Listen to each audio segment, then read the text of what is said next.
শুরুটা হয়েছিল রিজেকশন দিয়ে। এক কোণে বসে হাউমাউ করে কাঁদতেন। আজ তাকিয়ে দেখে দর্শক বলে, কি দুর্দান্ত অভিনয়।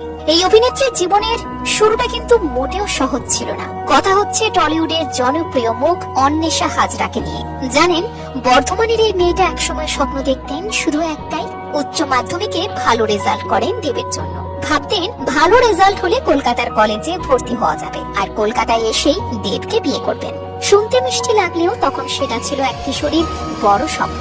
কিন্তু বাস্তবতা এতটাও রোমান্টিক ছিল না। ইন্ডাস্ট্রিতে পা রাখার পর শুরু হয় একের পর এক রিজেকশন।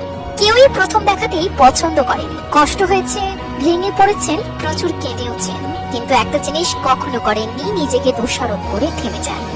অন্বেষা ভেবেছেন নিশ্চয়ই আমার কোথাও কমতি আছে, সেটা শুধরে নিলেই আমি আরো ভালো হতে পারবো। আর এই ভাবনাটাই তাকে আলাদা করে দেয়।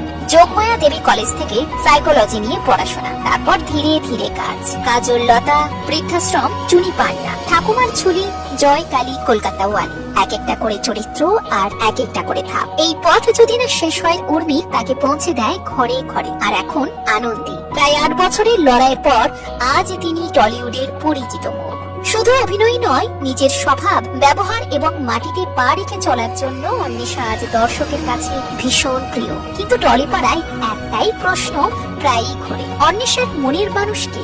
নানান নায়কের সঙ্গে নাম জুড়েছে, গুঞ্জন হয়েছে অনেক, কিন্তু শিলমোহর একটাও নয়। নিজের মুখে বলেছেন প্রেমের চেয়ে পরিবারের সিদ্ধান্তে তিনি বিশ্বাসী। আপাতত বাবার দেখা ছেলেকে বিয়ে করার প্ল্যান। তবে হ্যাঁ, মনের মানুষ সম্পর্কে একটাই চাওয়া, সে যেন বিশ্বস্ত হয়। রিজেকশন, কান্না, লড়াই সব পেরিয়ে আজকের অন্বেষা হাজরা। এই গল্পটা লড়াইয়ের, নিজের উপর বিশ্বাস রাখার। আচ্ছা, অন্বেষার অভিনয় আপনাদের কেমন লাগে? অন্বেষা অভিনীত কোন চরিত্রটা আপনার সবচেয়ে প্রিয়?